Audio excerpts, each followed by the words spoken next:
Last week, a Land Rover packed with two-way radios and vet supplies set sail on a ship from Fremantle bound for Zambia. That old route, Freo to Zambia. This was all the work of a small WA charity called Painted Dog Conservation Inc., for whom our Simon Reeve is a patron.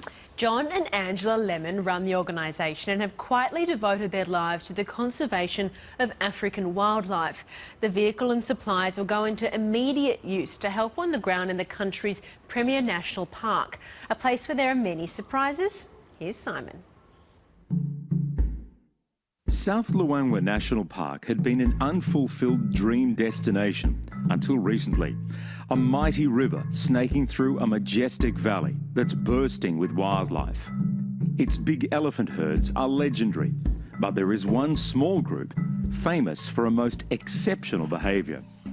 At Mfui Lodge in the wild mango season, 3 generations of this herd take the shortcut to the fruit, right through reception.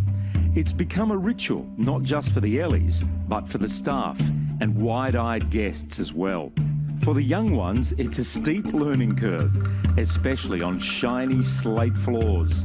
Aside from the guests with their muddy feet, this huge ecosystem, under pressure like so much wilderness, supports the big draw card, lots of predators. Nearly everyone who comes to Africa on safari has lions at the top of their bucket list, and certainly I can understand that.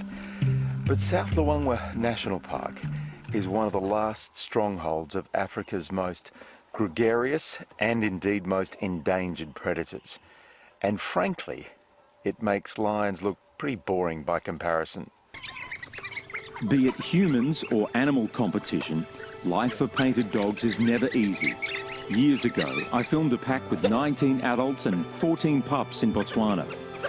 One day we witnessed an extraordinary attack on their den by a single lioness.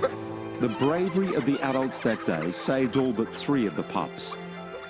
Something I'll never forget. Wild dogs are a similar story to coming from the U.S., the wolves in the U.S., and that there are active extermination programs for them. As CEO of the Zambia Carnivores Project, Dr. Matt Becker from Montana State University is heading up far-reaching studies of dogs and other apex predators like lions and leopards. So only recently, in the last 10-15 years, have people really begun to appreciate just how special they are. A number of the dogs have radio collars, so Matt and the team can monitor their prolific movement. Essential to the long-term success of this is the training and development of local people like Henry Mwape. Being a local person here, I've grown up here. Most of the people have seen me from childhood and seen me being involved in conservation. It's a great impact to them, and I think a lot of them are getting inspired. And some of the kids are even saying when we grow up, they want to be doing the kind of work I'm doing. And your name? Angelita. Angelita. Beautiful.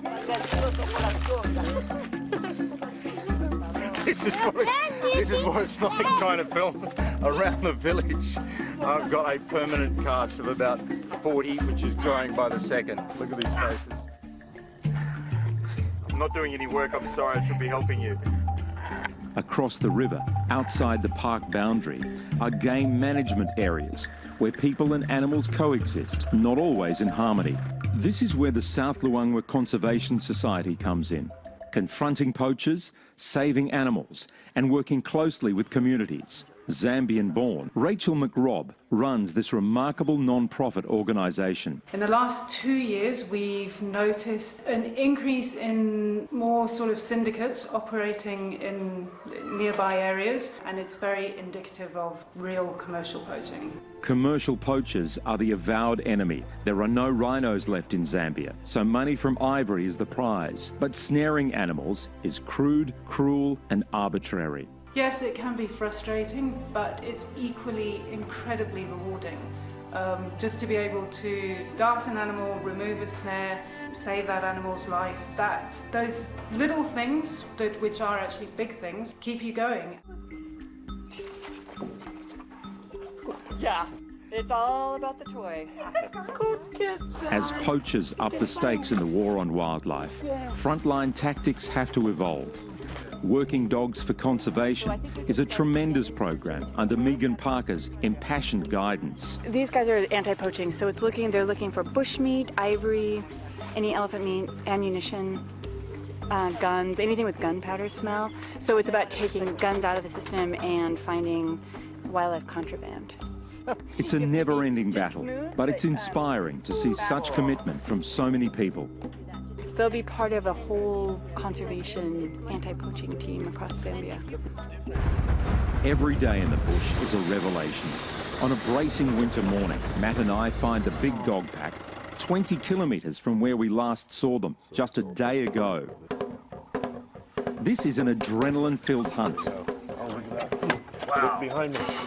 Behind me. Jeez, you almost nailed it. They're gonna get him. Look at him. Painted dogs won, Puku -1. Today it's a win for the dogs. The long term is far less certain. Dogs are very susceptible to human impacts, and they're often some of the first species to disappear when the human impacts really hit an ecosystem. So in a sense, they're the canary in the coal mine. While there's certainly problems in many areas with conflict with livestock, they're getting a much better image than they used to have, and rightfully so.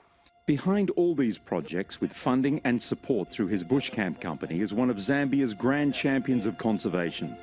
Andy Hogg deftly juggles the mix of tourism, wilderness protection and people with a fundamental philosophy.